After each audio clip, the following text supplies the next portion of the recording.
decades leading organizations with the goal of making power cleaner, more affordable, and more reliable. She was most recently the CEO of the Australian Energy Market Operator, and while in Australia, Audrey was a founding member of the Global Power System Consortium. She also previously was the chair of the New York Public Service Commission, where she oversaw the electric, gas, water, steam, and communications utilities in New York. Not an easy job. Welcome, Audrey.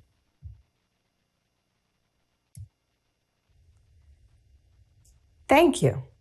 President Biden, Special Envoy Kerry, Secretary Armando, Secretary Granholm, and honored guests. It's an honor to be here today. As we all know, to achieve our carbon reduction targets, we must provide people worldwide with access to clean, affordable, and reliable electricity. As a 30-year veteran of the electric industry, today I'd like to talk about the vital role technology innovation and broad sector collaboration must have in achieving this goal. What most people don't understand is that the power system only works if the supply of electricity balances with the amount being used every moment of the day. This has always been a difficult engineering challenge, but it's becoming even more so as we decarbonize the grid. I have firsthand experience of this and of how climate change is only making this task harder. Just over a year ago, I was in the control room with my team working to keep the lights on during unprecedented bushfires. We were losing major parts of the system. The limitations on our modeling and visualization tools meant we had to act with incomplete information. Because it was all they had, our engineers relied on experience rather than accurate data to make critical decisions. We were successful. However, as we know from recent events in Texas and in California, this is not always the case. The greatest fear of an operator is the inability to keep the power on, especially when our communities are most vulnerable. It is possible to run reliable power systems on renewables, but we urgently need smarter investments and better software to make it work. That's why last year, Australia and other leading system operators formed the Global Power System Transformation Consortium, or the GPST. The GPST is designed to direct and combine research efforts and to share our learnings worldwide, especially with developing nations. I'm honored to formally announce today that the United States and the United Kingdom are joining the GPST, and grateful that U.S. Secretary of Energy Granholm and UK BEIS Secretary of State Kwarteng helped us launch the GPST consortium formally. I believe so strongly in the importance of integrating cutting-edge technology into grid design and management. I left the energy industry to join X, Alphabet's moonshot factory, to lead their moonshot for the electric grid and be a part of Alphabet's industry-leading work to combat climate change and build a greener economy. Our team has been working with partners to develop the tools required to move our grids out of the industrial age and into the age of intelligence. I look forward to working with GPST members, governments, and industry leaders to make the moonshot of a clean, affordable, and reliable electricity system worldwide a reality. Thank you. Thank you, Audrey. Thank you for that terrific presentation and your exciting announcement about GPST. And thank you for reminding us of the very real and dangerous consequences of not doing this work and not innovating with urgency. So last but absolutely not least, it is my great pleasure to introduce Anna Borg, who has a long and distinguished career in the energy sector.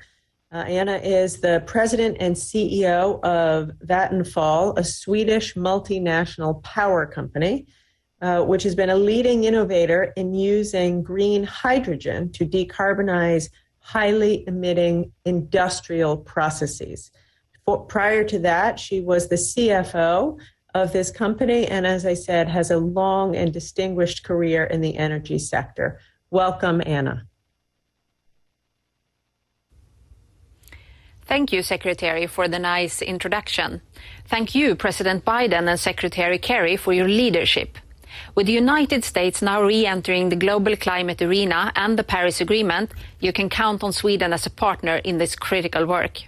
It is encouraging to hear that the United States is now joining the Lead It initiative.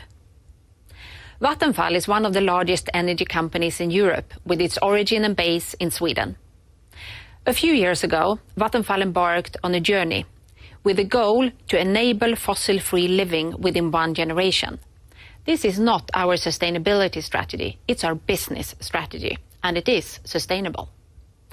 We are not just phasing out fossil emissions from our own operations, we are working in close partnerships with our customers to help them do the same. We have more than 100 years of experience of innovation and a large and growing portfolio of sustainable and fossil-free electricity. We believe we can drive innovation through electrification. 5 years ago, building on the Swedish heritage of cross-industry innovation, we began a partnership with leading mining and steel companies, LKAB and SSAB. Together, we created Hybrid, with the aim of producing the world's first fossil-free steel. The key is to replace the coal used in the existing steel-making process with hydrogen produced using fossil-free electricity. This is the biggest shift in steel-making industry in 1,000 years. Together, we have built a pilot plant in the Swedish town of Luleå, and this year it will produce the world's first fossil-free steel. Right now, we are taking the next step, a demonstration plant for large-scale production of iron sponge. This is no longer a vision, it's happening, and it has the potential to change the world.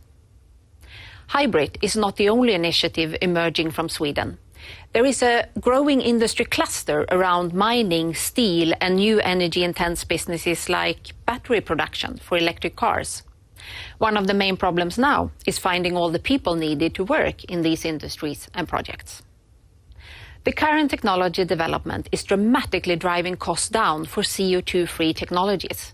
The single most effective tool in this transformation in Europe is the fact that there is a price for emitting CO2. This drives innovation. Vattenfall is partnering up to decarbonize also other sectors like refineries, transportation, mining and chemical industry.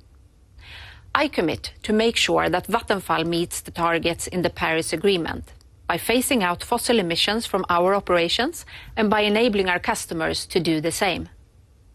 Transforming into a sustainable business is not only possible, it is the way to have a competitive edge in the future.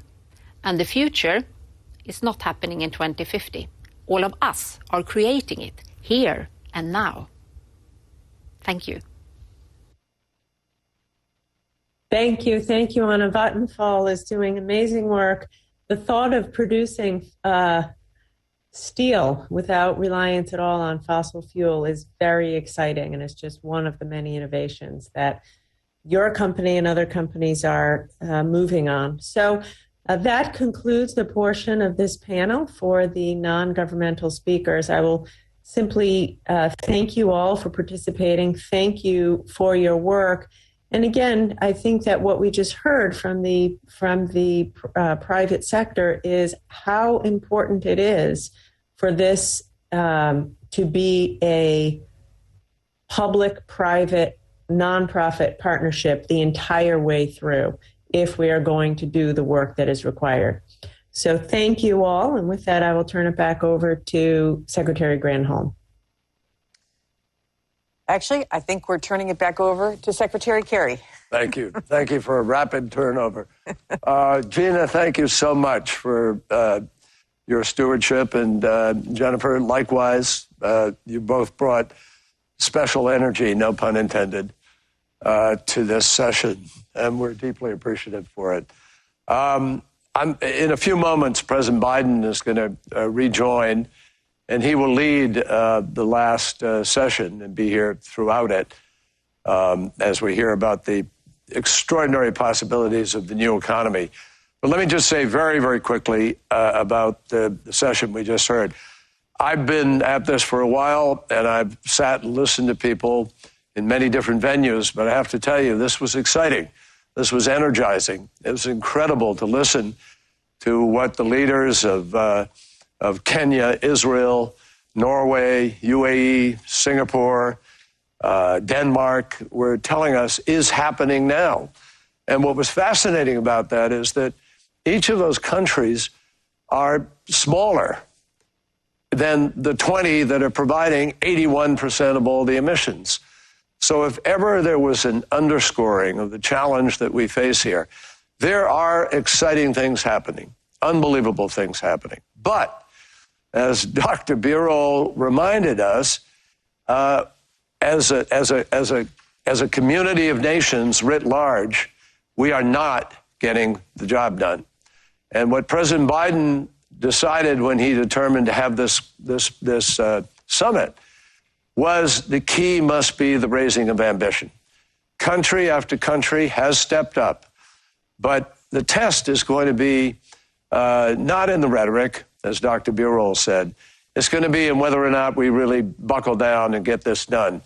It's not a lack of capacity. It's an apparent lack of willpower in some places to move as fast as we are able to move.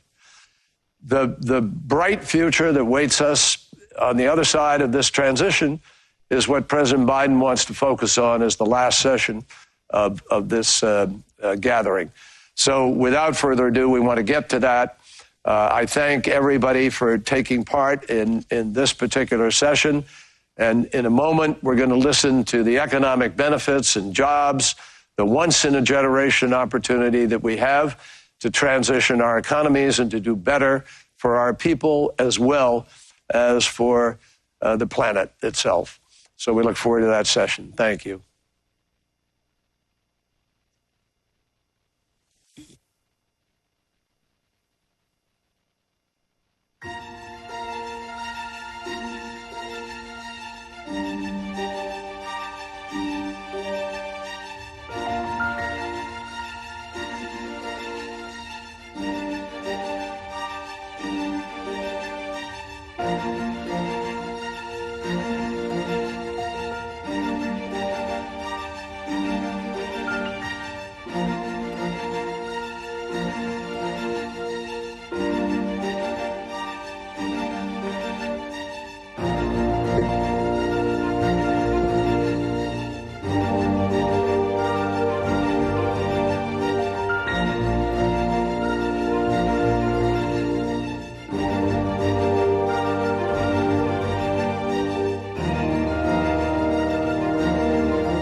Ladies and gentlemen, the President of the United States.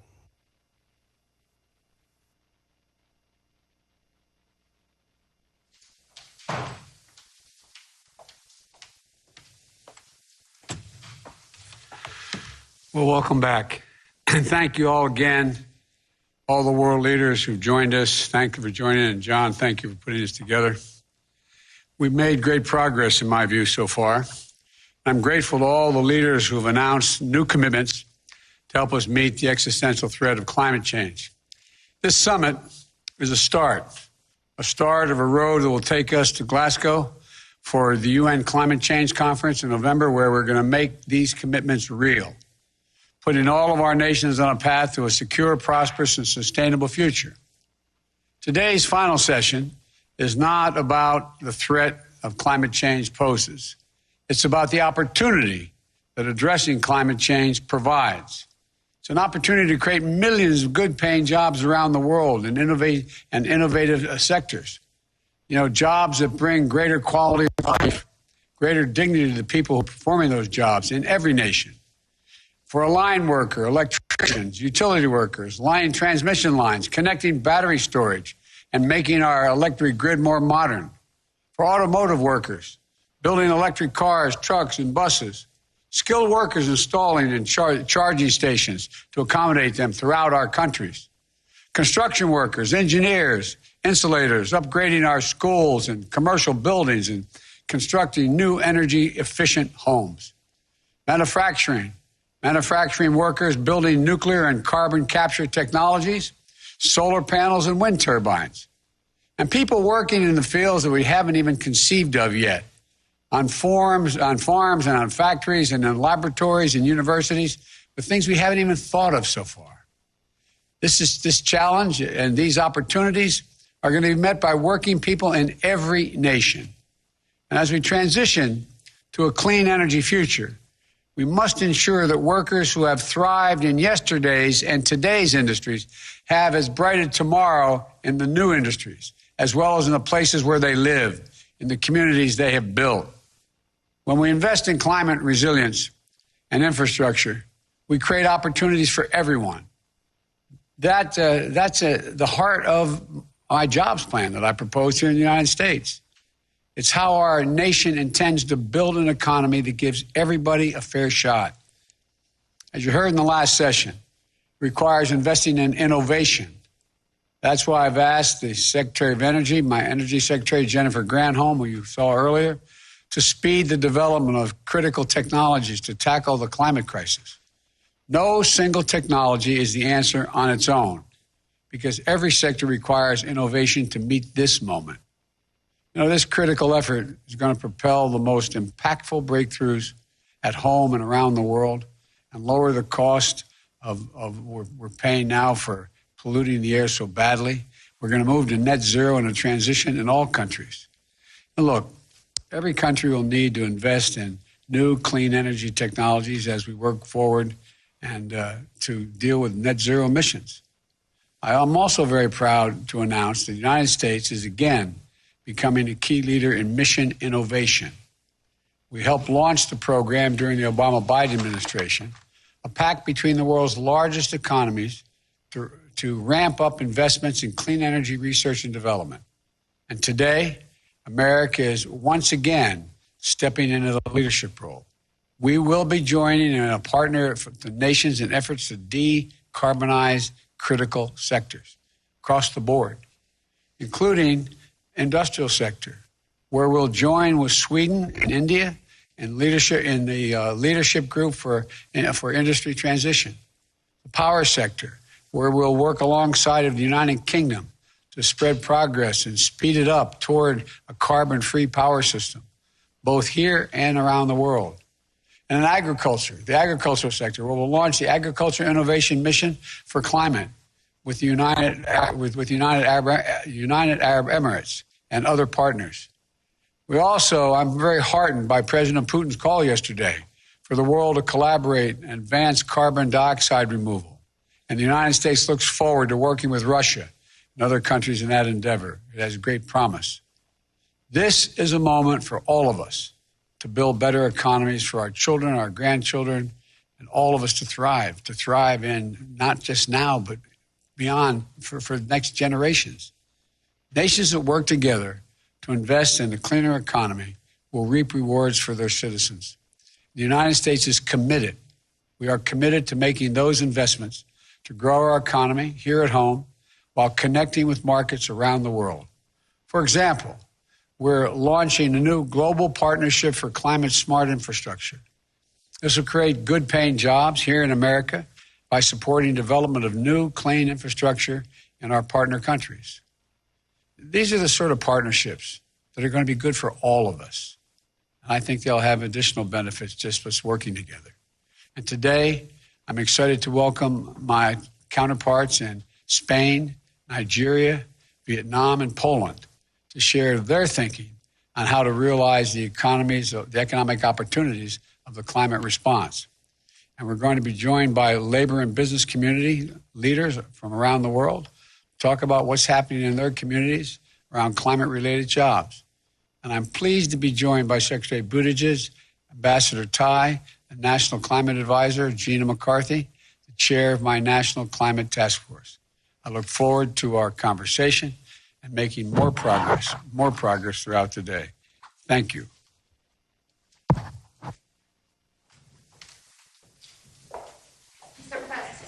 Mr. President, what do you think about the Brazilian president's speech yesterday?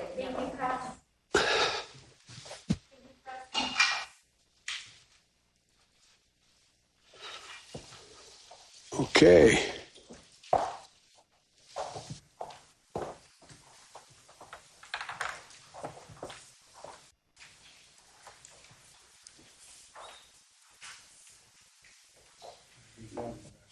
Thank you so much, Mr. President.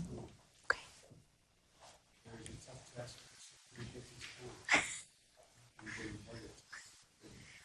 Understood.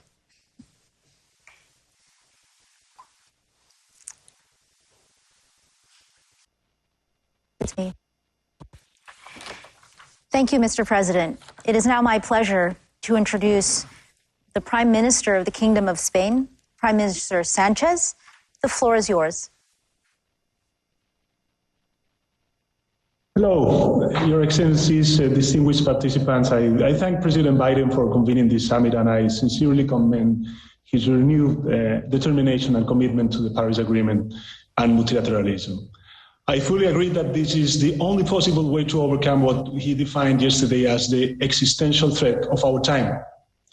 Urgent and significant action is needed to fight the current climate emergency, and the European Union, including Spain, is, as one of its climate leaders, has been consistently working towards that goal. Delaying the ecological transition will not help us build back better later. We must use this historical opportunity to fast forward the transition towards a net zero emission future. But although $10 trillion could be mobilized globally for COVID-19 recovery, the first signs are not too encouraging. The world is calling us to act. This week, 101 Nobel laureates addressed as their call to stop fossil fuel expansion. I would like to reply to them today. Spain hears you loud and clear, and we are determined to act on it. I would like to focus on how this transition should look like. Let me share with you three messages. The first, climate action has to put people at the center. The process of decarbonization will produce winners and losers, and governments must support proactively the regions and communities negatively affected, helping transform challenges into opportunities. Investing in climate ambition and just transition policies today makes better economy and social sense. The Spanish experience shows that a just ecological transition is possible. Over the last 3 years, we have closed our mines and most of our coal power plants as part of our energy transition strategy. By 2022, we will have phased out 85% of the installed coal power generation capacity that existed in 2018. This outstanding achievement needs to be done through social dialogue. Thanks to engagements with worker unions, business organizations, and local authorities, We carved out just transition agreements in order to channel direct investments, restore declining areas, support innovative industrial projects, retrain workers, and protect small and medium enterprises. We're currently working with the affected regions to attract some of the most innovative, future-proof projects, including cutting-edge renewable energy, renewable hydrogen, or energy storage, matching both the challenges and the opportunities of this transition. The second message is that I firmly believe that the ecological transition offers extraordinary opportunities. Investing in energy transition technologies can create close to 3 times more jobs than the fossil fuels for each $1 million spent. In my country, Spain, the National Energy and Climate Plan estimates that more than 230 billion euros will be mobilized over the next decade. These private and public investments will create between 250,000 and 350,000 jobs, many of them in the manufacturing and construction sectors. Furthermore, our new COVID recovery plan will enable us to mobilize an unprecedented volume of money. We will benefit from up to 140 billion euros in transfers and loans over the next 6 years. And nearly 40% of those funds will be allocated to ecological transition-related investments.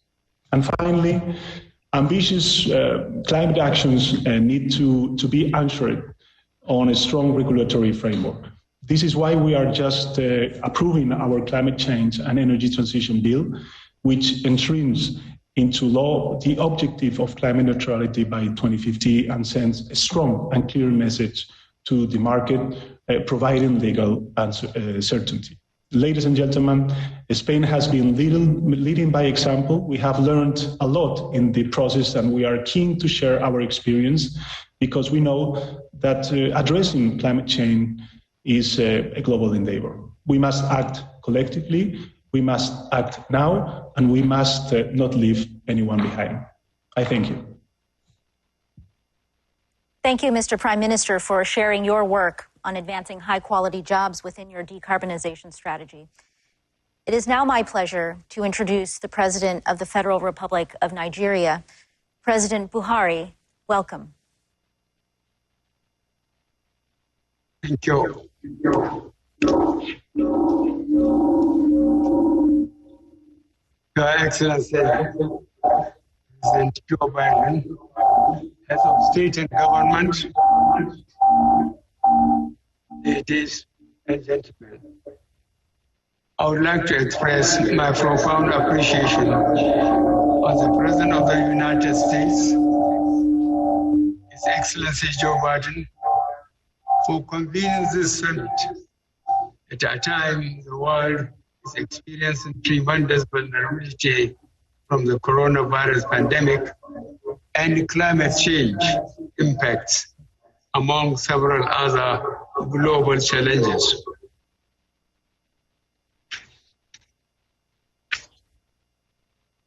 The issue of climate change has taken the front burner globally, as its effects can be seen and felt all around us, ranging from increased atmospheric temperature to irregular rainfall patterns, as well as sea level rise owing to the melting of glacial ice. Nigeria commends the Biden administration for the positive decision of returning the United States to the Paris Agreement. In addition to bringing about abundant green economic opportunities to the United States economy, the move further complements the larger transition process of global economies to low carbon development pathways.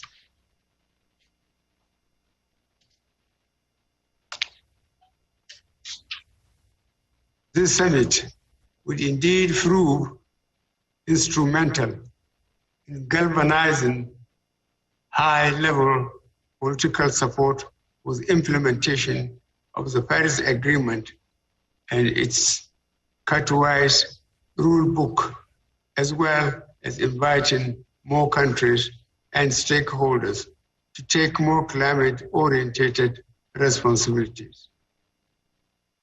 As one of the most vulnerable nations, Nigeria is undertaking major environmentally sound and climate-friendly programs and treading the path of sustainability.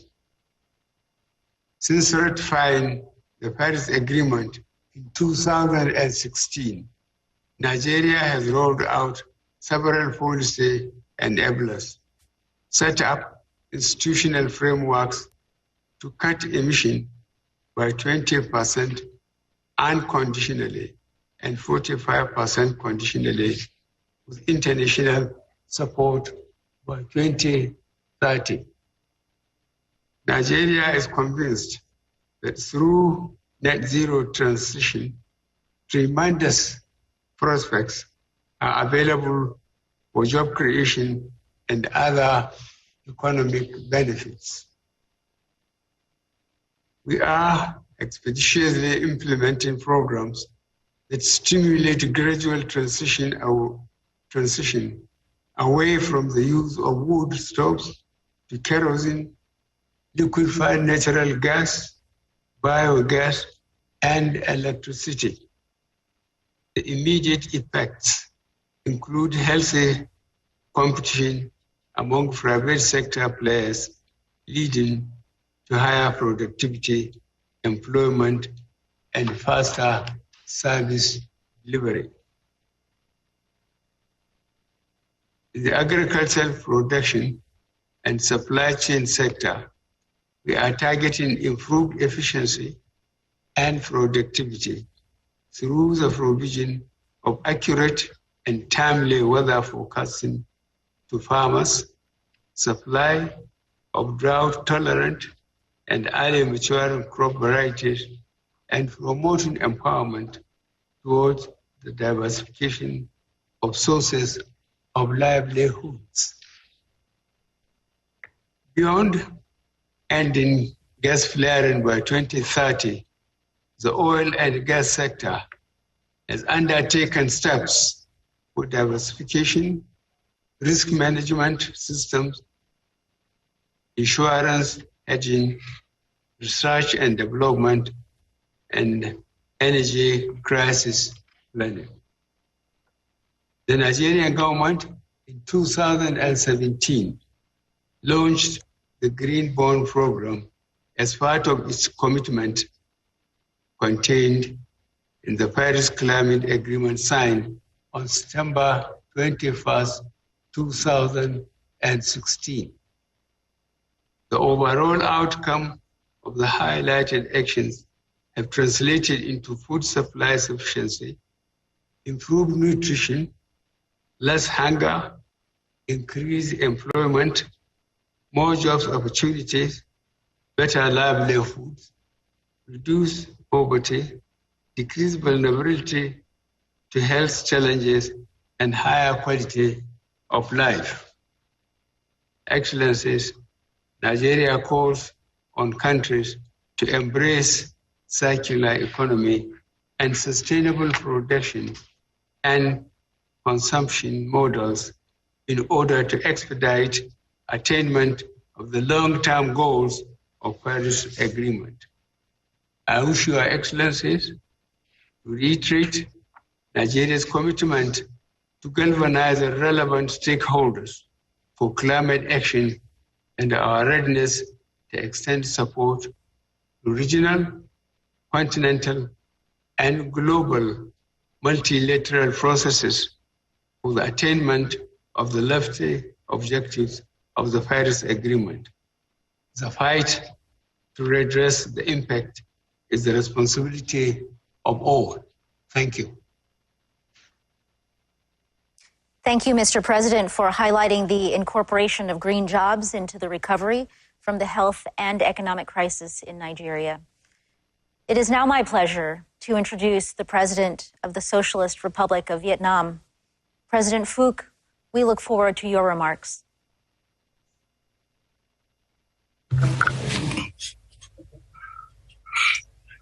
The Honorable Joe Biden, President of the United States of America, Excellencies, Presidents, Prime Ministers, ladies and gentlemen, I thank President Biden for inviting me and other leaders to this very important summit. I command the United States return to the Paris Agreement.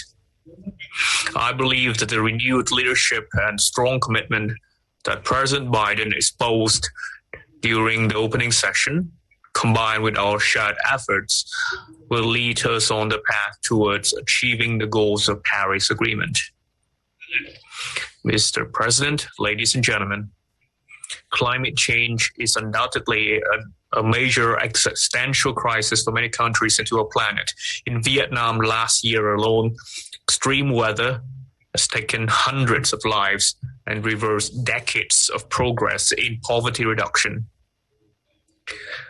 The Mekong Delta, our rice bowl, and the home to more than 20 million Vietnamese, is suffering immensely from rising sea level, especially towards the end of this century.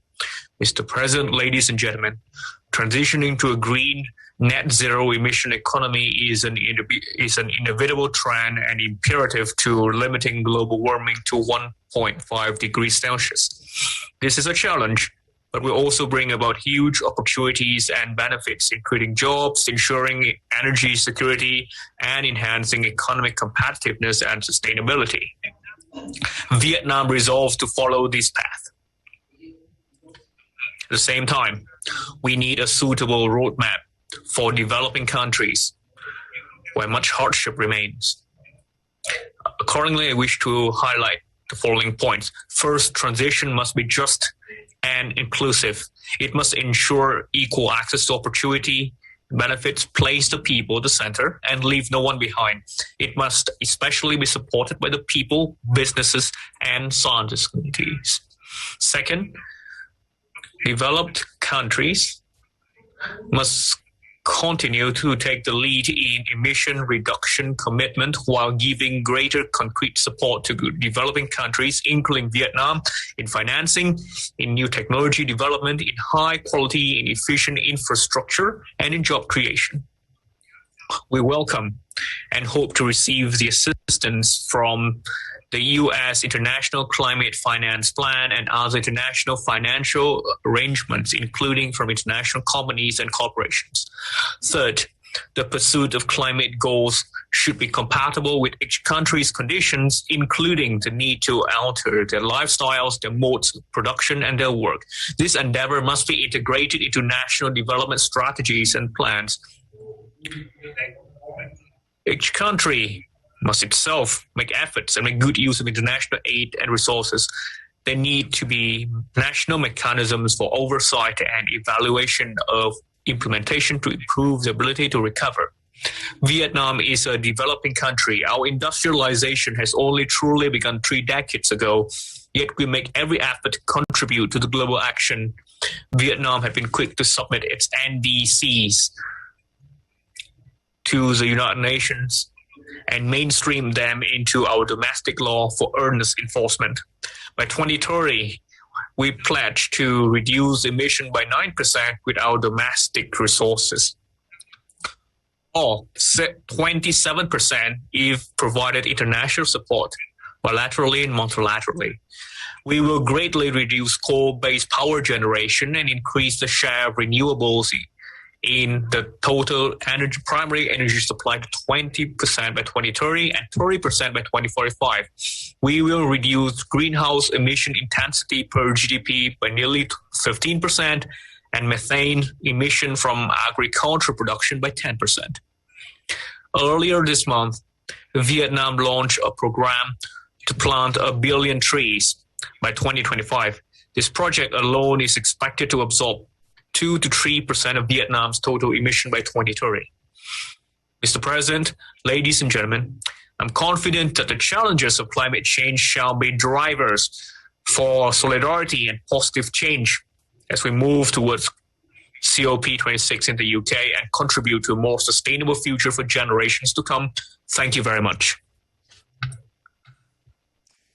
Thank you, Mr. President, for sharing your thoughts on the intersection of renewable investments and job creation. It is now my pleasure to introduce the President of the Republic of Poland. President Duda, the floor is yours.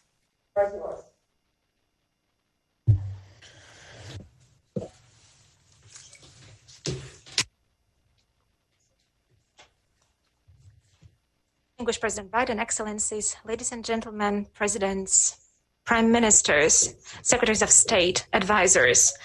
First and foremost, let me start by thanking President Joe Biden for inviting me to the summit. Poland plays a very active role in the global climate policy. Let me just mention that it was with huge reduction surplus of CO2 that we managed to accomplish the commitments on the Kyoto Protocol from 1997. This surplus was the assumption of 6% reduction, and in our case, we managed to reduce by as many as 27% because the reduction was 33%. 3 times Poland hosted climate COP conferences. In 2018, at COP24 in Katowice, we developed under the Polish leadership the Katowice Rulebook, as well as the Solidarity and Just Transition Silesia Declaration. This paved the way for the adoption of the Paris Agreement and allowed to enhance the importance of human dimension in the spirit of the principle that nobody should be left behind. The momentum given by Poland at COP24 has contributed to the European Union becoming the first global economy to adopt the goal of climate neutrality by 2050 and to further decrease its emissions by 2030 by at least 55%. Poland participates in these ambitious efforts. We are also pleased that a number of states have followed in the EU's footsteps. Let me mention that climate is the subject to which the 3C States Initiative attaches great importance. Poland is part of the 3C States Initiative, like other Central Europe countries located between the Baltic Sea, the Black Sea, and the Adriatic Sea. In recent days, I talked to the presidents of Slovenia, Mr. Borut Pahor, Lithuania, Gitanas Nausėda, and Bulgaria, Rumen Radev, who currently holds the presidency of the 3Cs initiative. In the 3Cs region, it is clear to us that we have to implement an ambitious climate policy based on the principles of just transition, taking into account the realities of our countries and the welfare of our societies. This is a challenge, especially there where there is a need to conduct deep economic changes, including the possible closing down of certain industrial sectors, such as coal sector. These are very serious challenges for states such as Poland or Bulgaria. The climate policy is going to be the subject of our discussions during our meeting in July, being the 3Cs in Sofia, the capital city of Bulgaria. Let me stress, however, that all of us acknowledge climate goals set by the European Union, and all of us have ambitions to implement them. Ladies and gentlemen, by pure political declarations, we're not going to change the reality. That is why Poland plans to build a new zero-emission energy system over the next 2 decades, thanks to which the share of coal is going to drop from the current 70% to as little as 11% in 2030. This is not only an answer to the agreements within the European Union, but first of all, this gives the response to the expectations of the new generation of Poles, the young generation. This week, I met the Youth Climate Council, which brings together young representatives of NGOs in Poland who fight for natural environment and climate protection. They expect the implementation of ambitious climate goals, and at the same time, they are fully aware of the fact how difficult this road is. And perhaps I'm even more satisfied to communicate to you, ladies and gentlemen, that yesterday in Poland, in our country, we entered into an agreement after a long social dialogue between miners, coal miners, and representatives of the Polish government. This agreement respects phasing out coal from the production of electricity by 2049. I believe, ladies and gentlemen, this is a huge success of the social dialogue that we've been having in Poland. This is also a great and ambitious plan for the future. if we consider that today coal to produce electricity in Poland is about 70%.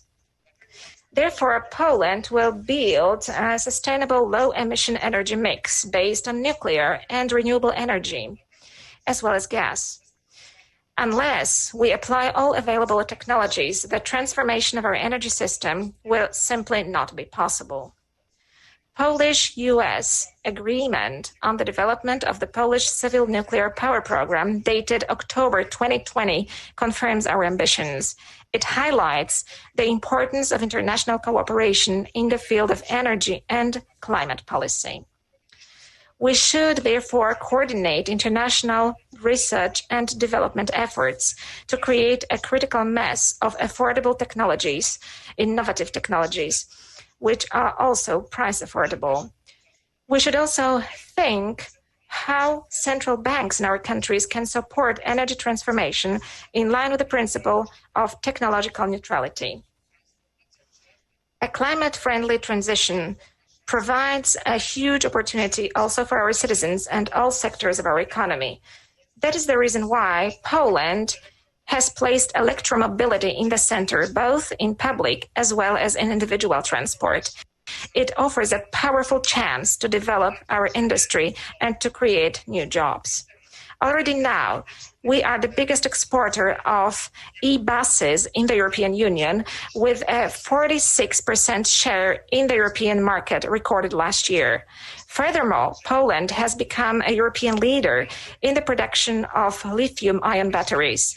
We are ambitious also in the sector of individual transport and plans to phase out combustion engines, which I believe will open up a vast potential for cooperation on both sides of the Atlantic. We also attach considerable importance to mitigation. Polish governmental agency State Forests has implemented a pilot program of forest sinks carbon farms. It is a system aimed at using forest resources to stimulate the absorption of CO2 from the atmosphere and to accumulate it within the forest ecosystem and in wood products.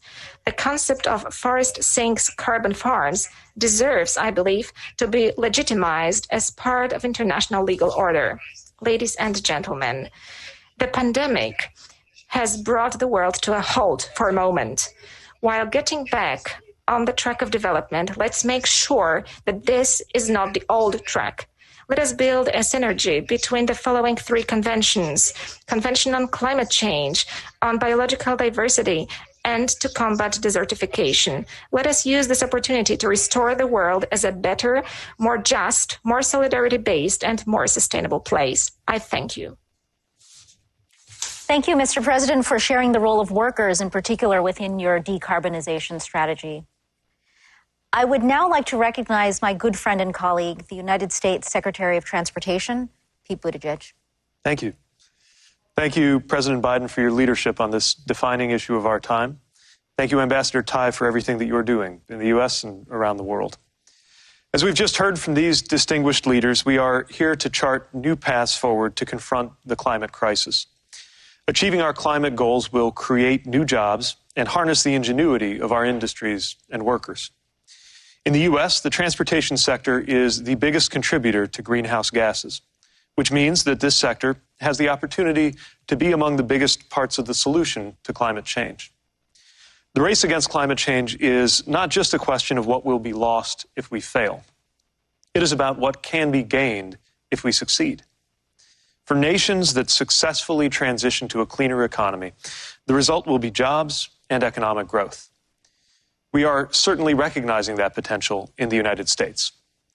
President Biden recently introduced the American Jobs Plan. It represents a once-in-a-generation opportunity to modernize our national infrastructure so that our economy and our climate can thrive.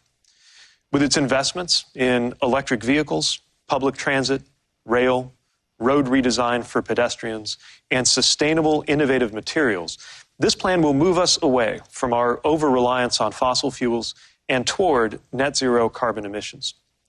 This plan is fundamentally an investment in our economy and our collective future. It will create millions of good jobs for the workers who will make our roads and bridges more resilient, lay new train lines, expand public transit, install electric vehicle chargers, and manufacture the vehicles that will depend on those chargers. And the majority of these new jobs will be available to workers without a degree. At least 40% of the benefits of the plan's climate investments will flow to underserved communities, which often bear the burden of transportation pollution and are at high risk of climate disruption. If our planetary warming exceeds 1.5 degrees Celsius, the impacts will be catastrophic for all of us. We still have an opportunity to prevent that if the depth of our commitment meets the urgency of this challenge before us. And that is why this gathering is so important. We are all in this together. Pursuing a net zero goal is not a zero-sum game. We all benefit if we succeed. If this pandemic has taught us anything, it's how interconnected we are and how capable we are of change. Successfully combating climate change and reaping the full economic benefits will depend not only on transportation, but on all sectors. Not only on creative ideas, but on workers literally building the future. Not only on the choices of any one nation, but on the contributions of countries all over the world. I thank President Biden and the leaders here today for meeting this moment with the urgency and courage required. Let us continue to chart this path together to the benefit of the many peoples we serve and the one climate we all share. I'm now pleased to introduce National Climate Advisor Gina McCarthy, who is helping to coordinate the all-of-society approach that you will hear about in this roundtable. Advisor. Thank you for the introduction, Secretary Buttigieg, and for all of the work that you're doing. And I'm excited to have a chance to help moderate an outstanding panel of entrepreneurs and business people. So I'll keep my remarks short so we can dive right in. From the start, one of the guiding stars of our whole-of-government approach to climate action has been how we make the most of the opportunities that combating climate change actually presents to all of us. So as we work to develop our nationally determined contribution, one of the most important things was understanding how it positioned our workers and our industries to tackle the climate crisis. President Biden has always believed that tackling the climate crisis presents an incredible economic opportunity. And the fact is that creating jobs and tackling climate change actually can go hand in hand, and it must. And that's why I'm so pleased to be talking to this group today, because more than anyone else, you understand the opportunities we have to create good-paying union jobs, to improve public health, to keep our communities safe, and to advance the issue that is so important to all of us, the issue of environmental justice. And you're showing that the opportunity is already here, and it's only going to grow alongside our ambition, so long as we invest in our infrastructure, in innovation, in our workers, and in our communities. And I'm excited to hear how you are already unlocking those opportunities. So let's dive right in to the conversation. So first, let me start with Sharon Burrow, the General Secretary of the International Trade Union Confederation. Sharon, you have a long history of advocating for workers around the world and have led the International Trade Union Confederation for over a decade. As the global voice for the world's working people, with over 200 million members in 163 countries, can you please share with us your vision for what ambitious climate action means for our global workforce? Thank you, and it's a pleasure to be with you. Let me congratulate President Biden for the leadership on climate. We really appreciate his commitment, not just to reduce emissions, which is vital, but to meet the climate challenge with jobs, climate-friendly jobs. This is central for a just recovery for the US, but also the foundation of a new social contract for working people and their families everywhere.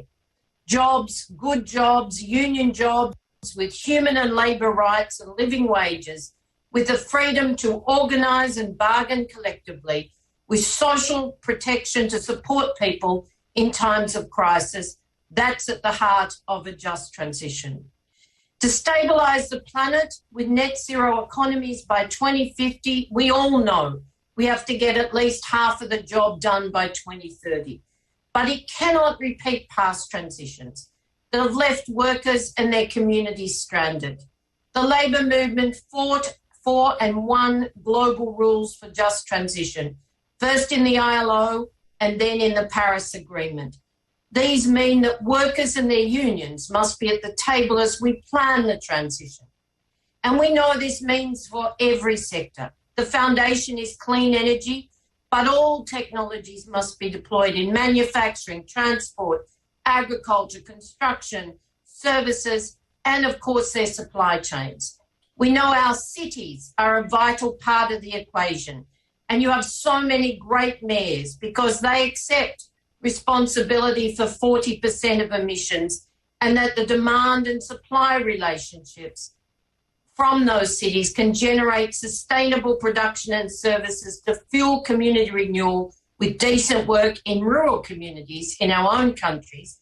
And if global trade is reformed to meet the same sustainability standards with human and labour rights and compliance respected, indeed, around the world.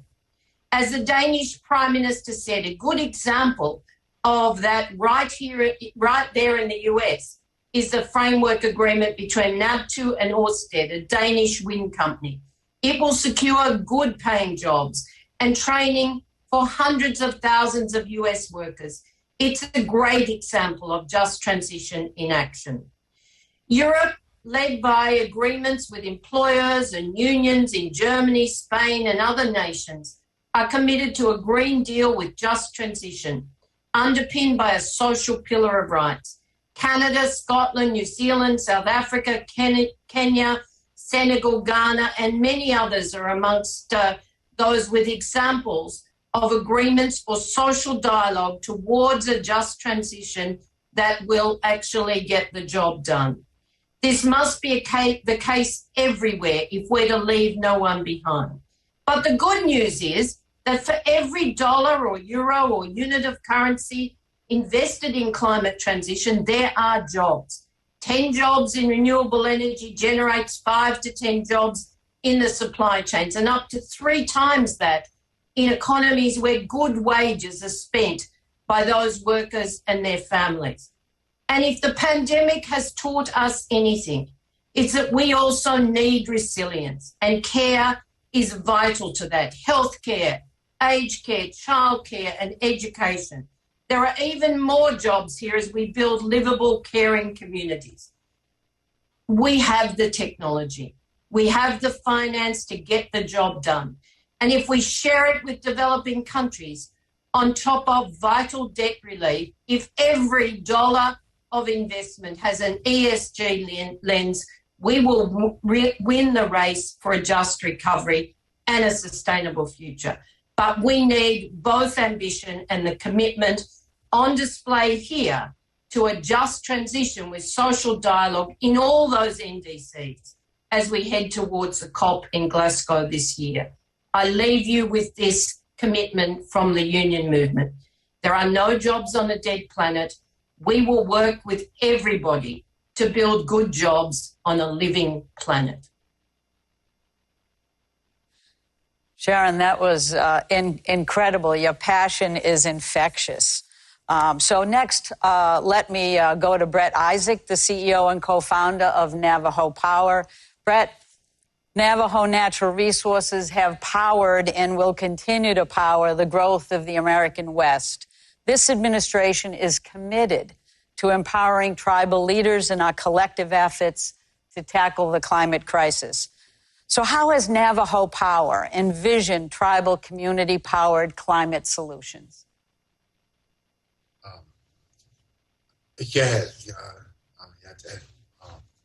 Tribal nations have been at the epicenter of energy impact and want to continue being the driver of that effort through the cultivation of clean energy assets. As a developer of large-scale utility projects, Navajo Power envisions creating the opportunity to take those workforces and economies that were so crucial to advancing America's growth and re-engaging them in a new energy economy to advance clean energy growth needed to address climate impacts. We're excited to see President Biden's vision and engaging our communities in creating real, tangible solutions to address the climate crisis. The notion that this transition must be equitable to those communities who will be on the edge of this work is a large step forward to acknowledging the foundation of this movement must begin with collaboration. Tribal nations believe that, our role in this is to help accelerate, the advancement of preservation of our culture, of our resources, and of our Mother Earth. So the idea behind what Navajo Power wants to do is create the platform that's going to be the spark needed to accelerate the recovery and advancement of tribal economies.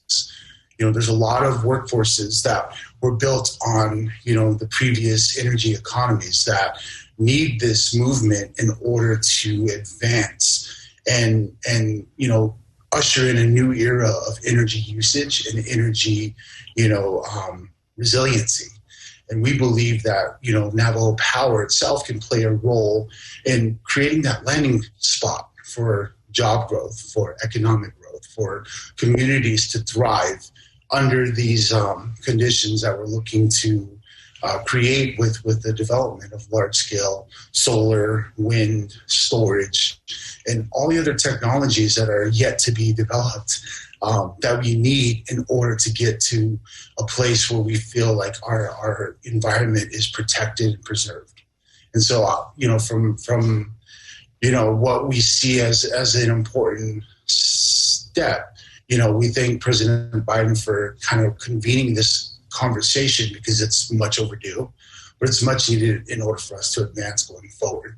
So I'm very proud that, to be here to talk about what we're doing, but also very proud to get to work under this administration's initiatives. Thank you. Thanks, Brett. And I know that tribal voices remain so important to us if we want to hope to lift all communities and all nations. So thank you very much for those words. Now I'm excited to hear from Nutabi Sangmusia, the CEO of Easy Solar. Great name, by the way, Easy Solar. Nutabi, the African continent currently faces a significant challenge. You have 600 million people without access to a formal grid. It also has a young and growing population. So what role can renewable energy play in accelerating both access to energy and economic livelihoods in Africa so we can ensure that no one is left behind? Thank you so much, President Biden and Gina McCarthy and your administration for convening this summit and for having me here. As a young African woman, I'm incredibly grateful for this platform. It's a unique moment in our human story, and I want to start by taking a moment to acknowledge where we find ourselves in history. Up until recent times, when any continent has attempted to bring people into the modern economy, we've done so without concern for the planet and its limits. But here today in sub-Saharan Africa, where 75% of the world's off-grid population lives, we're being asked not to copy and paste a formula that has proven effective time and time again at industrializing and modernizing human life. We have to raise people out of poverty. We have to give people dignified work that reduces inequality, all the while not just looking at the economics, but also being conscious of the climate at the same time. Now, this may sound like an unfair conundrum, and at times I lament at the injustice of having to rise above a problem we did not create. But I do believe it's a unique opportunity to look forward rather than backwards, to challenge the status quo and say economic development does not have to be dirty.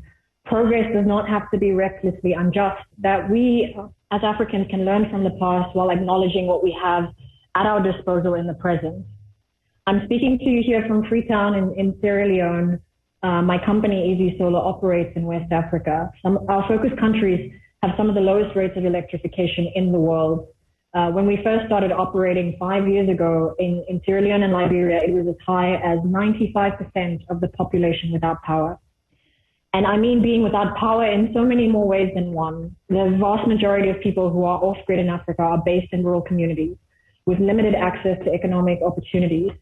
If current trends continue, 100 million youth will be entering the African labor market, will be unemployed by 2030.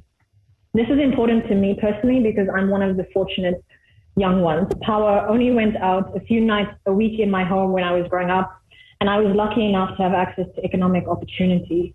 But we cannot let Africa's future rest on luck and good fortune. And thankfully, we don't have to. And here's where my optimism comes in. Easy Solar, along with many others in the off-grid sector, are bringing power to people where they are. We're going all the way to the last mile and doing so by employing people who are from those communities. In short, we're building power from the ground up. Off-grid solar companies across Africa and mini grids are already employing as many people as traditional utility power sectors in some of the more developed markets in Africa. We heard earlier today from President Kenyatta. In Kenya, decentralized renewable energy companies are directly employing upwards of 10,000 former workers, the majority of which are based in rural areas. This figure is comparable to the number employed by the Kenyan state utilities. And here in West Africa, Easy Solar in just 5 short years has created job opportunities for 800 young and passionate people who want to contribute positively to their communities. And beyond the direct employment that we create, access to electricity generates broader economic activity.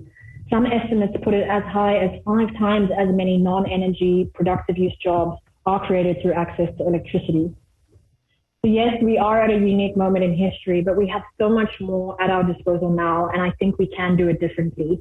We can power communities while providing access to good work without the negative impacts of carbon emissions that has characterized mass electrification in so many other parts of the world.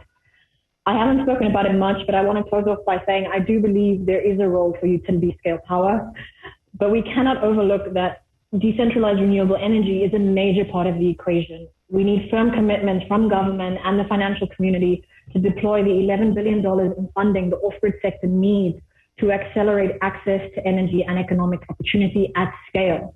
We need to mainstream these solutions that will be a major part of wiping out energy poverty in Africa, while providing a generation of young people with good work without harming the planet. I hope you'll join me and the rest of the sector, very excited about what we're doing in expanding the good work that has already been done to leave no one behind. Thank you so much. Nutabi, thank you so much. I think young people everywhere in the U.S. and across the world have made a vast difference in pointing out the need for urgency around climate, but also bringing such fresh energy to the table and ideas. You're right. We have to look to the future, and it's yours. And we have to play our part. So thank you for that.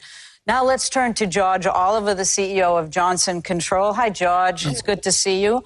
George is chairing the Energy and Environment Committee at the Business Roundtable, and he's also leading Johnson Controls, one of the leading companies in the sustainable building space. George, how do you see the outlook of business on strong climate action, and what role can buildings play in tackling the climate crisis? Yeah, thank you, Ms. McCarthy, for leading this great discussion. And thank you, Mr. President, distinguished leaders and members of the cabinet. It is truly an honor to be here today. It is clear from the previous panelists that there are opportunities in communities, large and small, as we take action on climate, and there is a need for training to fill the good jobs being created.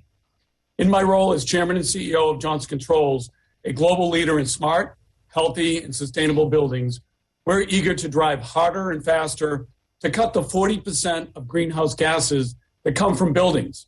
The good news is that when we do that, the upgrades pay for themselves because we are cutting energy waste. I also have the honor of chairing the Business Roundtable Energy and Environment Committee in working with over 200 of America's largest employers from all sectors of the economy. I can tell you the CEOs recognize the threats posed by climate change. Business Roundtable members believe the risks are real, they're increasing, they are costly, and they may be irreversible. As we look ahead to COP26 in November, we have the chance to implement smart policies that ensure that all communities and workers benefit from reducing carbon emissions. Business Roundtable believes that a comprehensive market-based policy can spur innovations, ensure equity, and help avoid the worst impacts of climate change. Importantly, Business Roundtable knows that business and government must work together and lead by example to meet the scope of the challenge. In fact, the vast majority of Business Roundtable CEOs have pledged to reduce their emissions, with nearly half committing to achieving net zero emissions in their companies by 2050 or sooner. At Johnson Controls, sustainability is our business. We committed to achieving net zero carbon before 2040 and announced science-based targets for 2030. We are proud to be ranked among the 100 most sustainable companies globally.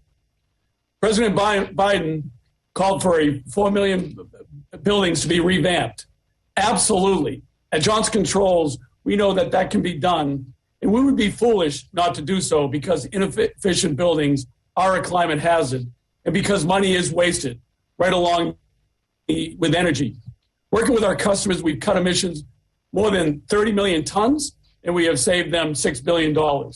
And we guarantee the results, since we are confident substantial savings will be achieved.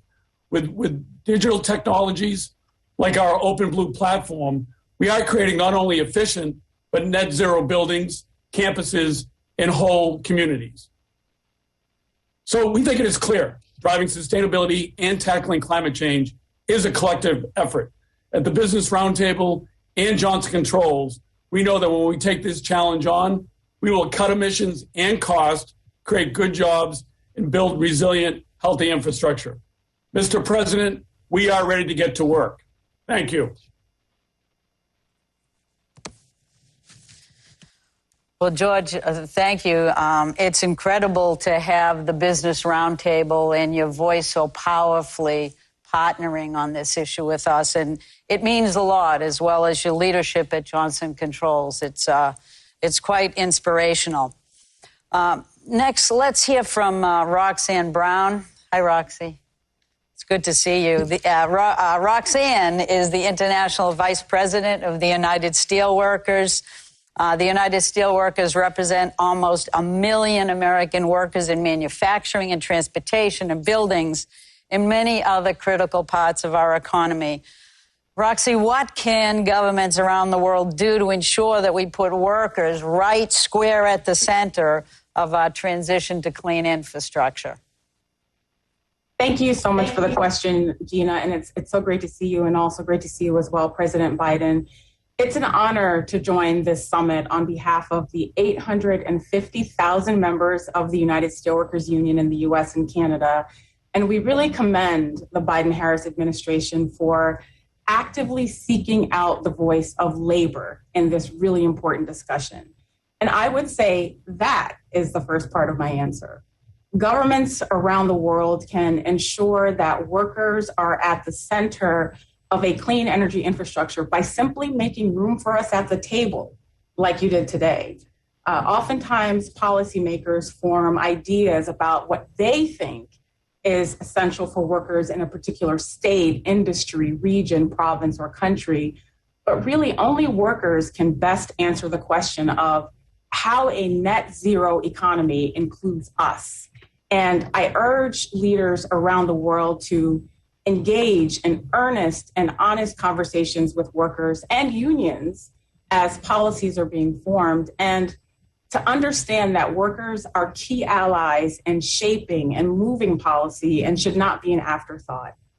In your question, Gina, you mentioned the various sectors USW members are employed in, from the steel plate our members at Cleveland Cliffs in Gary, Indiana make, to the fiber optic cables our members at Corning in Wilmington, North Carolina make, to the Proterra electric buses our members in Los Angeles, California make, to the water system distribution services our members at American Water and Kokomo, Indiana provide, to the copper our members at Rio Tinto and Magna, Utah mine.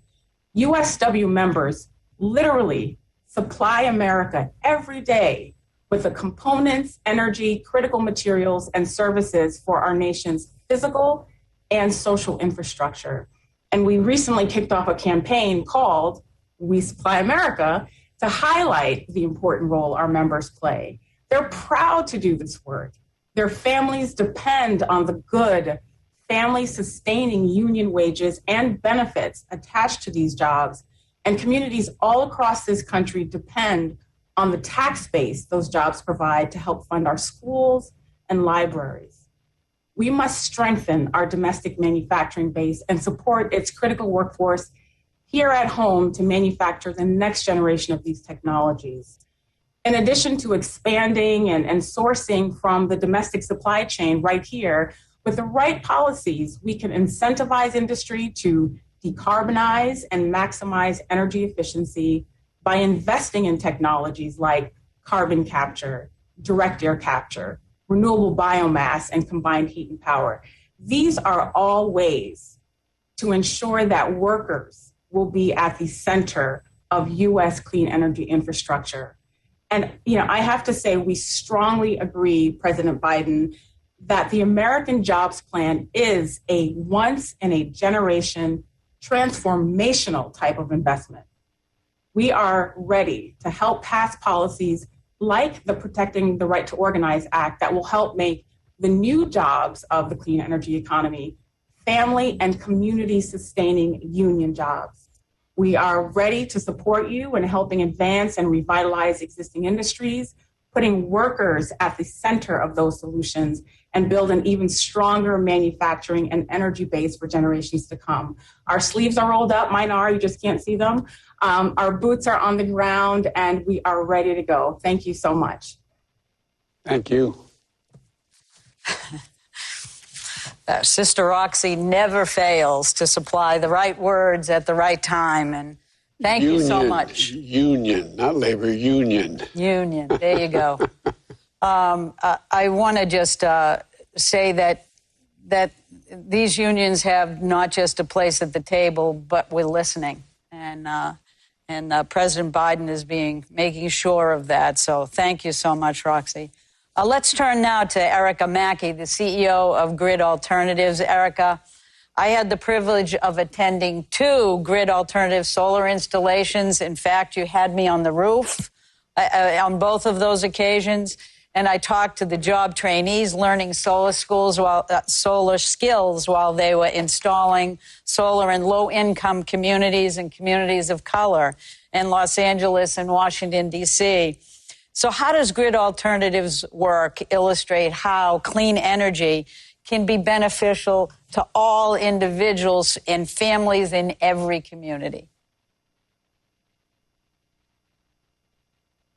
Thank you, National Climate Advisor McCarthy. You were awesome on a rooftop. President Biden, Secretary Kerry, dignitaries, thank you for having me. Grid Alternatives' mission is to build community-powered solutions to advance economic and environmental justice through renewable energy.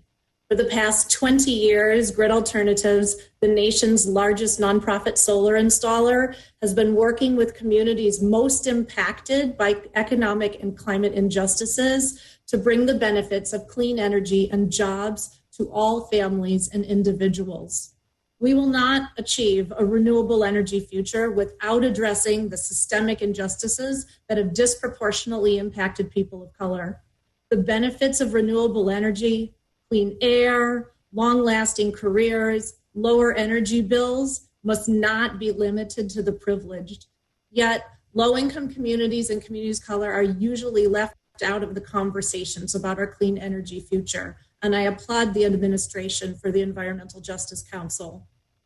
Grid Alternatives works coast to coast to push for policies that make solar energy and cutting-edge clean technologies available to everyone. By creating strong policy solutions that center the leadership of economic and environmental justice communities, we can ensure everyone benefits now and for generations to come.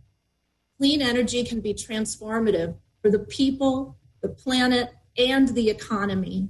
A growing solar energy industry needs skilled workers at all levels. Solar jobs are meaningful and pay well. With Grid Alternatives hands-on training, individuals learn solar skills while participating in real-world solar installations. We make training opportunities accessible to groups that are traditionally underrepresented in solar, including women, people of color, those impacted by the criminal justice system. Our graduates jumpstart lifelong careers, connecting with employers or starting their own successful business ventures. Clean energy, together with energy storage, electrification, and other technologies, is necessary for both climate mitigation and climate adaptation. While replacing polluting energy sources, clean energy investments also benefit health. Clean energy makes us more resilient to the increasingly common disasters brought on by the climate crisis. Families depend on electricity for medical equipment and food. When the power goes out, local solar and storage can save lives. Families harmed most by fossil fuel pollution and climate destruction also pay more of their incomes for the very energy systems causing those harms, another source of economic instability. Those most impacted by fossil fuel pollution, climate-induced disasters, and burdensome energy costs must be first from climate solutions. They must benefit first, not as an afterthought. Energy agency and ownership must and can be put in the hands of communities through clean energy transition. We need to include everyone in climate solutions. We need climate justice. Grid Alternatives envisions a rapid, equitable transition to a world powered by renewable energy that benefits everyone. Our experience on the ground shows that this critical opportunity is possible with collective effort. Done a good job. Erica, thank you very much. I know Grid Alternatives always reminds us that clean energy is not a luxury for a few. It's a necessity for all of us. And thank you for advancing that. Now let's hear from Jack Allen, the CEO of Proterra, who I'm sure the president remembers was gracious enough to virtually host him just a few days ago. Jack, Proterra manufactures half of the U.S. electric bus market, which is pretty amazing. And as you know, funding for electric school buses is a priority in the American Jobs Plan. You know, electrifying our bus fleet is good for the planet, good for community health, and good for jobs. So what role do you see the federal government playing in spurring the demand for zero-emission electric vehicles, including school buses? Before you talk, Jack, I want to thank you for spending some time with me. And I told you, I used to drive a school bus. So I want to drive one of your electric school buses, okay? I got a license. I used to have my... Anyway, okay? That would be just great, Mr. President. And thank you, National Climate Advisor McCarthy, and of course, Mr. President, from all of us at Proterra, having the opportunity to be with you twice in 1 week is quite incredible. So thank you all very much. You know, Proterra is grateful for the government's longstanding support of electric transit buses and zero-emission transportation. We delivered our first electric transit bus over a decade ago to Foothill Transit with the support of funding from the 2009 Recovery Act. So building on these early deployments, the federal government increased support for zero-emission electric transportation through programs like the Federal Transit Administration's Low and No Emission Vehicle Program. The LONO provides funding to state and local governments to acquire zero-emission transit buses and has been responsible for funding hundreds of electric transit buses across the nation, from Juneau, Alaska to Miami, Florida. You know, it really wasn't that long ago that the questions many were asking was whether the transit market would even move towards electrification. Well, that question's been answered. Thanks to the help of the federal government, this transition is well underway. Since Proterra's initial development over a decade ago, we've sold more than 1,000 electric transit buses. So where do we go now? Well, there's an opportunity for the federal government to go even further by spurring increased demand for commercial electric vehicles, for infrastructure, and to deepen the supply base in the United States. School buses, as you mentioned, you know, they're a great example and one of the most exciting applications for electric vehicle technology. Switching to electric school buses means cleaner air for our children and our grandchildren to breathe and a healthier planet for them to enjoy. Yet today, unlike transit buses, school buses do not receive the same level of federal funding for electrification. So federal programs like LONO can help serve as a roadmap to accelerate the electrification of other commercial vehicles, such as electric school buses and delivery vehicles. One of the lessons that we've learned over a decade of delivering electric buses is the critical role that charging and infrastructure plays in electrification. Our customers have told us they would like to go faster towards electrification, but charging remains a barrier to EV adoption. Now, private enterprises had to solve this challenge, and we will, but it is well worthy of strong support from the federal government to prepare the nation for our clean transportation future. This includes convening public-private partnerships on charging infrastructure between the government, companies like Proterra, the fine union organizations that are represented at this summit, and electric utilities nationwide. Collectively, we can do this. Electric vehicle technology is an opportunity for the United States to be at the leading edge of the innovations that will create good American jobs, will modernize our nation's infrastructure, and help to build a more just and resilient economy. With over 600 employees nationwide, including, as Roxanne said, many represented by the United Steelworkers, we've experienced firsthand at Proterra. We believe the technologies that we need to meet global demand for zero-emission transportation can and must be built right here in the United States, including cell manufacturing. Well, thank you for the opportunity to be with you today. Well, what a wonderful thrill for all of us at Proterra. Thank you. Thank you. George, thank you. Thank you for all of your commitment to our kids and to our cities and making the air cleaner. As a grandmother of 3 young kids, I very much appreciate it. So thank you for that. And I think, Mr. President, as you know, your American Jobs Plan is going to go all in on building the charging infrastructure that we need. That's going to allow George to expand his business and all of us to... The guy's going to build it we're about to hear from.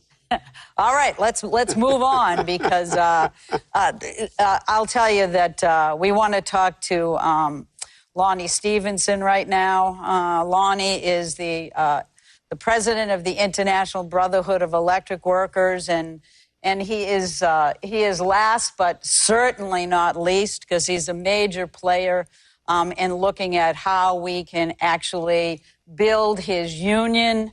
With almost 800,000 skilled members across the wide variety of fields. They will build our country moving forward as well. Lonnie, what do energy workers need to see in order to feel really confident that they will not be left behind in a transition to cleaner power generation? Well, thank you, Advisor McCarthy, and thank you, Mr. President. And thank you for your invitation, and thank you for hosting this event today. This is such a critical question. As you've made clear again and again, fighting climate change isn't just about cutting carbon emissions, but creating good jobs. And creating good jobs means, above all, creating union jobs.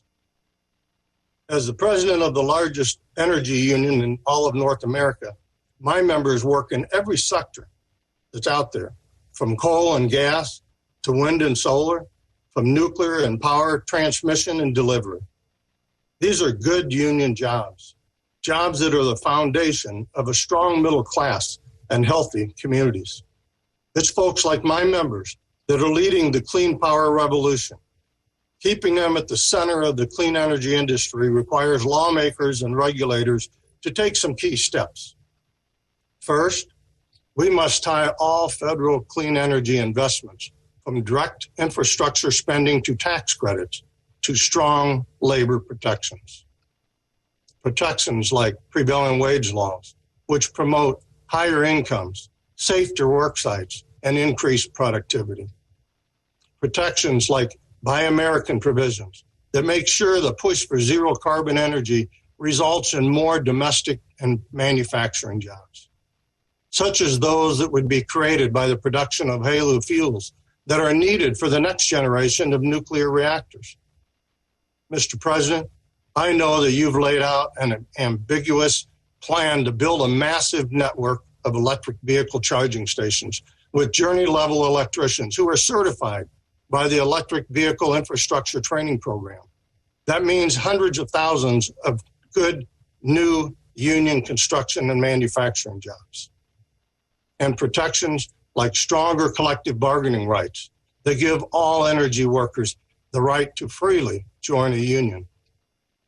Many existing energy jobs are good jobs for one reason, and that's because they are union jobs. But the truth is, not enough solar, wind, and other renewable power are union jobs. That's why passing the PRO Act is so important. This legislation would make it easier for workers to exercise their right to join a union of their choice, and harder for the employers to interfere with that right. I know that you support that, Mr. President, and I hope the U.S. Senate will move on it soon.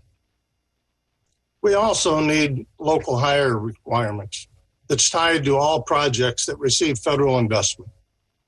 These provisions increase racial and gender diversity in the energy and construction workforce. They open the doors to good-paying union careers and secure that jobs go to those who need them the most, bringing a measure of environmental justice to communities that have paid too high a price through pollution and discrimination and now suffer from years of disinvestment.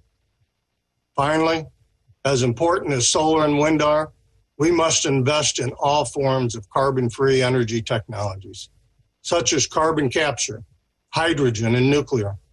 This isn't just good for the environment, it's good for the economy and for jobs as well. For example, IBEW members operate or maintain over 90% of the U.S. nuclear fleet, and nuclear power plant operators are among the highest hourly wages in the United States. That's the power of a union contract. We also need to support building out our modern grid. That means doubling the transmission capacity. That means smarter neighborhood distribution systems, all interconnected by 21st century network of fiber optics. And that can double as the country's consumer broadband network. That's not only the backbone of a clean economy, it's a surefire way to create more skilled union jobs. The current energy transition can be a win for the climate and a win for jobs, as long as lawmakers commit to implementing labor protections that ensure new energy jobs are good union jobs. This is a once-in-a-lifetime opportunity to build our economy back better. And the men and the women of the IBEW are ready to get working, that our nation, we can move into the clean energy future. Thank you again for the opportunity. Thank you, Lonnie. Thank you so much, Lonnie. And I know that between you and your 800,000 skilled members, we are going to make it in America. So I'm very excited. And Mr. President, I'm sure you'll agree this was an incredible panel. And I want to thank everybody for your passion, your inspiration, and your willingness to tell us that the future is ours if we want to grab it. And we are going to do just that. So let me turn it over now to Ambassador Tai. And again, thank you for everyone for your terrific words. Well, thank you so much. I would like to thank President Biden, Prime Minister Sanchez, President Buhari, President Fook, President Duda, my colleagues here, Secretary Buttigieg, Advisor McCarthy, and all of our panelists today for the thoughtful and inspiring program that we've just been a part of. This week's summit underscores the reality that our time to tackle the climate crisis is now. Today's speakers have shown that taking meaningful steps to combat climate change can be a powerful driver of economic opportunity, good-paying jobs, and positive global competition. As the United States Trade Representative, my work lies at the intersection of domestic and international economic policy. I know that care and maintenance of our planet's environmental conditions are critical to our economic viability and our potential for shared prosperity. As we say, necessity is the mother of invention. The need to act on climate requires significant change, and it is already sparking innovation and opportunity. We can build on these beginnings towards a future that is cleaner and brighter, with new market opportunities and high-paying, quality jobs. And we must do so in a way that advances equity for underserved and marginalized communities. As countries around the world determine their domestic measures for decarbonization, environmental conservation, and clean energy, trade policy can be a powerful tool to create the incentives for positive competition and a race to the top in realizing our collective prosperity. Historic approaches and new initiatives, like those discussed today, and the proposals included in the American Jobs Plan, the Empowering People Clean Energy Initiative, and plans for zero emissions transportation and transshipment, all of these clearly demonstrate that innovative and dynamic solutions are within our reach. Most importantly, today's discussion offers us hope, ideas, and an invitation to join forces to do our part, realize the goal of transitioning to net zero by 2050 in order to preserve and protect our planet and create economic opportunities for our children and their children. Now it is my pleasure to turn to Special Envoy Kerry for some final thoughts. Before you go, John, can I add one thing to this panel, if I may? You know, every once in a while, you are confronted as a government official, a business leader, a labor leader, with a real problem. And it doesn't take you long to figure out how to turn it into an opportunity. One thing, John, everybody talked about today was, is there anything else you could think of that could create as many good jobs going in the middle of the 21st century? I mean, think about it. What else could there be that would have the opportunity to create so many jobs while doing so much good?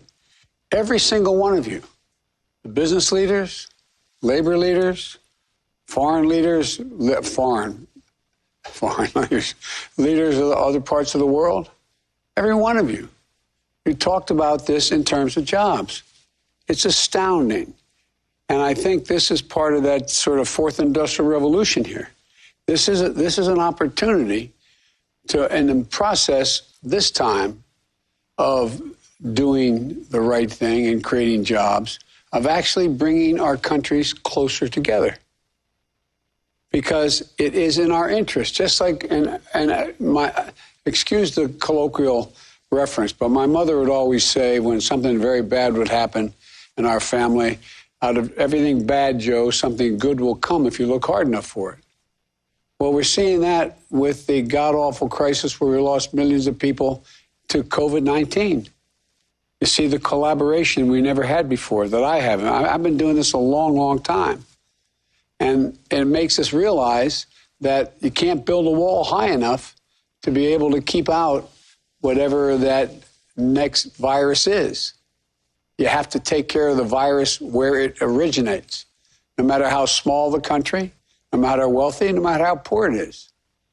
And I know that's why, for example, we're working like the devil to get to a point where we can export vaccines. But think of this as well. Every one of you, the last 2 days, have talked about the need for us to collaborate. I found it fascinating that, and I happen to agree with him, that, you know, President Putin and I have our disagreements. But he's talking about how you capture carbon from space. John, you and I have talked about that. The whole notion that it makes overwhelming sense, as much as the president of Russia and I disagree, that two big nations can cooperate to get something done, and this time get something done that benefits everybody.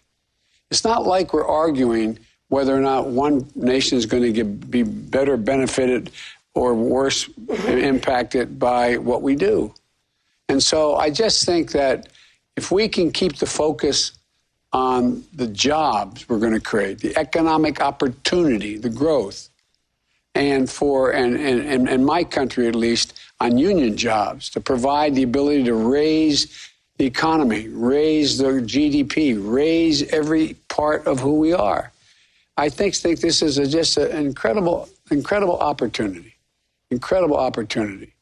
I've been working with the Business Roundtable, which is, the idea of the Business Roundtable and the AFL-CIO working together when I came to politics years ago was non-existent almost. But we see the opportunities here. I hope we don't lose focus here, lose the sense of how much we can do together by helping ourselves. We're helping ourselves, we're helping others in this endeavor. It really is important. And I just want to say one thing to Bird of the Navajo Nation. Let my wife come home. She likes the Navajo Nation too much. She keeps being out there. She's been out there for 2 days. She was out there before. I don't know. You know what I mean? I called her. I said, where are you? She said, I'm staying another day. So, let her come home, okay? I don't want her, that's too far for me to commute. I shouldn't be so. But anyway, look, this is about what we can do together. And I'd be remiss if I didn't say, I don't consider you're all giving me a lot of credit for convening this. I wouldn't have convened this had I not had the overwhelming help, support, and initiative from former Secretary Kerry, my good friend. He feels this in his bones. This is to him something that is consequential, and he knows a lot about it. So you're going to continue to see a lot of all of us here. But anyway, I just want to thank you, John, before this panel got shut out, because and by the way, first person I got in trouble because was Biden really going to do something about the environment? First person I went to was to Lonnie Stevenson, IBW, because I'm so sick and tired of people talking about how we get this done and don't care about jobs. And it was Lonnie who stepped up, and labor stepped up, and business is stepping up. So I want to thank you.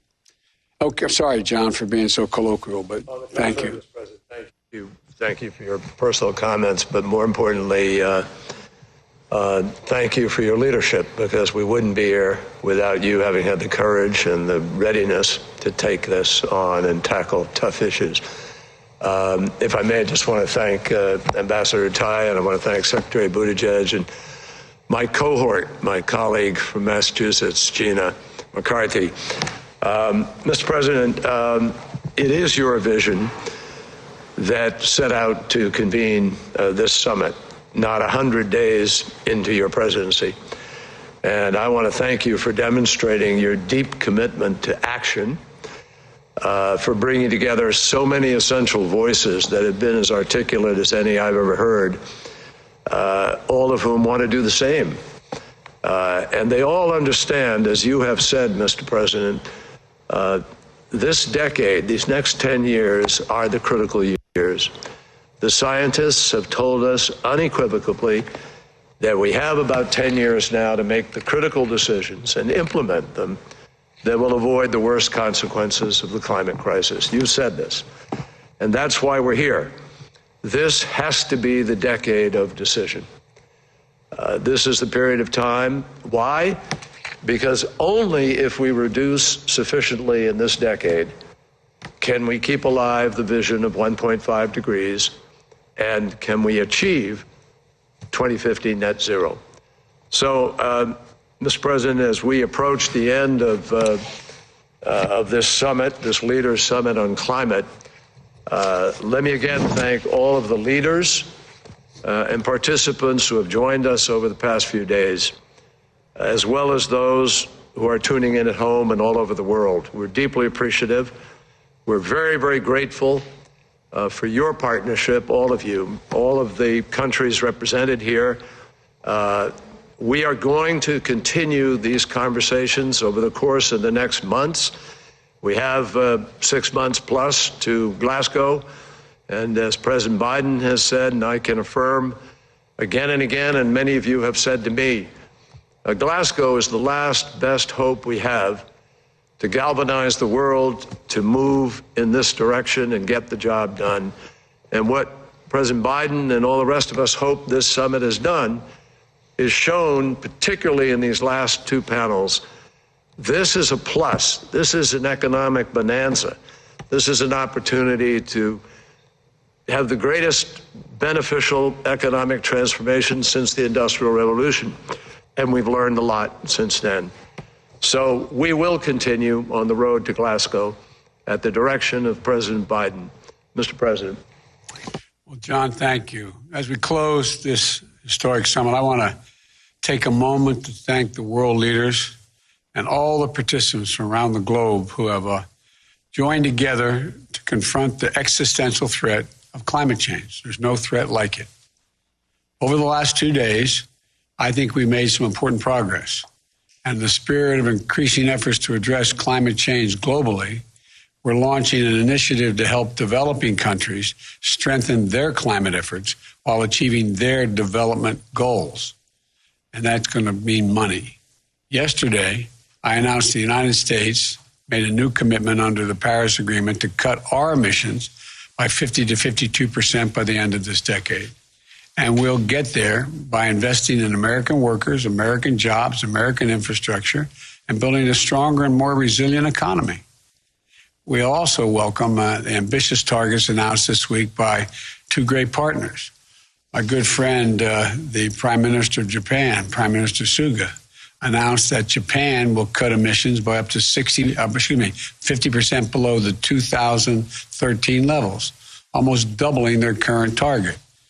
Prime Minister Trudeau, another good friend from Canada, will reduce emissions by as much as 45% below the 2005 levels.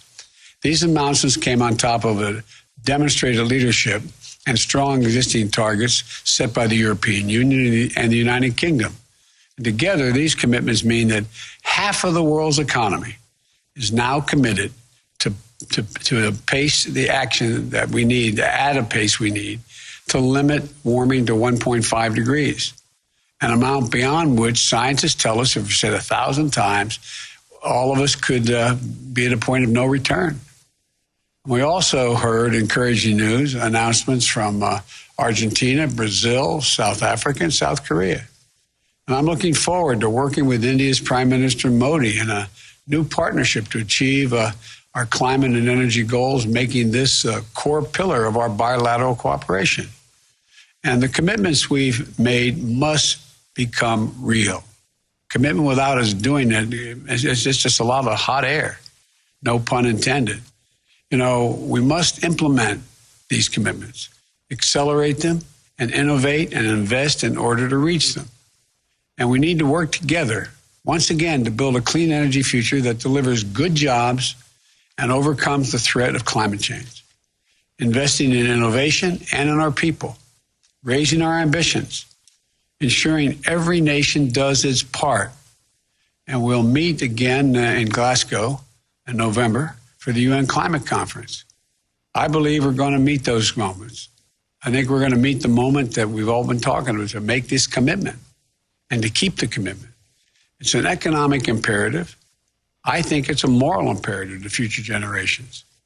Here in America, there's never been a challenge we couldn't meet if we put our minds to it and did it together. I hope your countries feel the same way. I know we can do this. I know we can do this. Thank you for your commitment. Thank you for joining the summit. And thank you for stepping up to confront this crisis before it's too late. I know we can seize the opportunities of a cleaner, stronger, and more resilient economy and deliver the benefits to people in each of our nations. So I look forward to working alongside you to confront the climate crisis, to build a better world for all of our children and grandchildren. We're going to do this together. Thank you all, and may God bless you, and let's get to work. Thanks again. Thanks, everybody.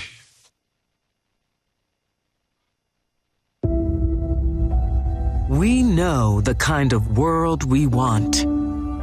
Healthier, safer, more sustainable, equitable, where nature thrives, communities are healthy, and opportunities are plentiful. We know we can create this world. The challenge is profound, and we must move faster than ever before but the world is ready for action. We can limit climate change with a singularity of purpose. Every nation united in commitment, ready to measure success with progress, not promises, and ensure that when the story of our time is written, we will have met this moment. We can do this. We must do this, and we will do this. The time for action is now.